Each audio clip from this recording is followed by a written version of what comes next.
প্রথম বর্ষে আমাদের সবাইকে হিউম্যান বোনস কিনতে হয়, এটা কি মৃত ব্যক্তির মর্যাদার সাথে সাংঘর্ষিক নয় কি? অবশ্যই সাংঘর্ষিক, অবশ্যই এটা আমাদের করা উচিত না।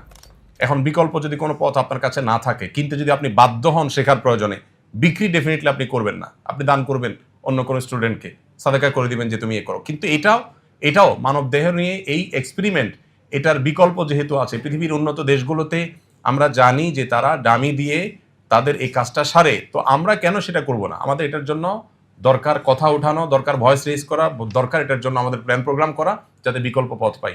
আল্লাহ তাআলা বলেছেন লাকাদ কাররামনা বানি আদম, হাদিসে আসছে নবী সাল্লাল্লাহু আলাইহি ওয়াসাল্লাম বলেছেন কাসরু আজমিল মাইয়িতি কাকাসরি হাইয়া, একজন মৃত মানুষের হাড্ডি ভাঙা আর জীবিত মানুষের হাড্ডি ভাঙা সমান। এখানে সমান বলতে কি বোঝানো হয়, এটা নিয়ে বিরাট বিস্তারিত ব্যাখ্যা বিশ্লেষণ আছে স্কলারদের ভিতরে। একটা হলো যে মৃত মানুষের শরীর নিয়ে কাটাছেঁড়া করা, এই যে আমাদের পোস্টমর্টেমের যে ইয়েটা আছে, এ জাতীয় যত আপনার কার্যক্রম আছে, এগুলো এই হাদিসের আলোচনা অনেক ওলামায়ে কেরাম নিষিদ্ধ বলেন, যদিও এর অন্য ব্যাখ্যাও আছে, আমি ডিটেইলে যাচ্ছি না। এরপরে প্রশ্নের উত্তর হলো যে বাসায় মা মেয়েদেরকে বা স্ত্রীকে নিয়ে যদি জামাতে নামাজ পড়েন, একামত দেওয়ার প্রয়োজন আছে কিনা? একামতের কনসেপ্ট আমাদের বুঝতে হবে। একামতটা কি? একামতটা হলো আমি নামাজে দাঁড়াচ্ছি, কেউ যদি আমার সাথে এসে শামিল হওয়ার সুযোগ থাকে সেজন্য আসে, তার জন্য তাকে ডাক দেওয়া, জানান। এই জন্য জামাতে আপনি বাসায় মা বোনদেরকে সাথে নিয়ে জামাতে নামাজ পড়লেও একামত দিবেন, তবে একামত আপনি দিবেন অথবা কোনো পুরুষ দিবেন। আর এমনকি একাও যদি আপনি কোনো ফরজ নামাজ পড়েন তাহলেও আপনি একামত দিবেন। কেন?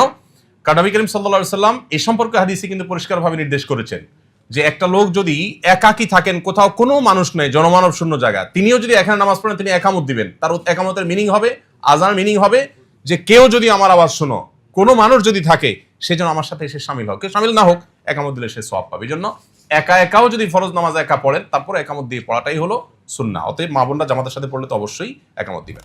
মসজিদের প্রধান জামাতের পর আবার কেউ জামাত করতে চাইলে তার নিয়মাবলী সম্পর্কে বিস্তারিত জানতে চাই। মসজিদের প্রধান জামাত হয়ে গেলে আর জামাত করা যাবে কিনা, এটা আরেকটা প্রশ্ন। তো এক্ষেত্রেও হানাফি থটে ওলামায়ে কেরাম বলেন যে করা যাবে না, মাকরুহ বলেন ওরা। যুক্তি কি? যুক্তি হলো যে এভাবে যদি সেকেন্ড থার্ড অপশন রাখা হয়, তাহলে মূল জামাতের গুরুত্ব মানুষের কাছে কমে যাবে। এই যুক্তিতে ওনারা মাকরুহ বলেন। কিন্তু এর বিপরীতে আমরা অবশ্য নবী করিম সাল্লাল্লাহু আলাইহি সাল্লামের জীবনীতে একটা ঘটনা পাই। আপনারা অনেক হাদিস শুনেছেন যে নবী সাল্লাল্লাহু আলাইহি সাল্লাম জামাতে নামাজ পড়ার পর এক ব্যক্তি মসজিদে প্রবেশ করলেন একা, তার নামাজ এখনো পড়া হয়নি, কোন একটা ফরজ নামাজ। তখন নবীজি বললেন যে তোমাদের কে আছো যে এই লোকটার সাথে জামাতে পড়ে তাকে জামাতের সওয়াব পাইতে হেল্প করবা? তখন একজন হাত তুললেন, বললেন ঠিক আছে তাহলে তুমি পড়ো। তো এই হাদিস থেকে দ্বিতীয় জামাতে সাহাবীদের পড়ার বিষয়টা সাব্যস্ত হয়।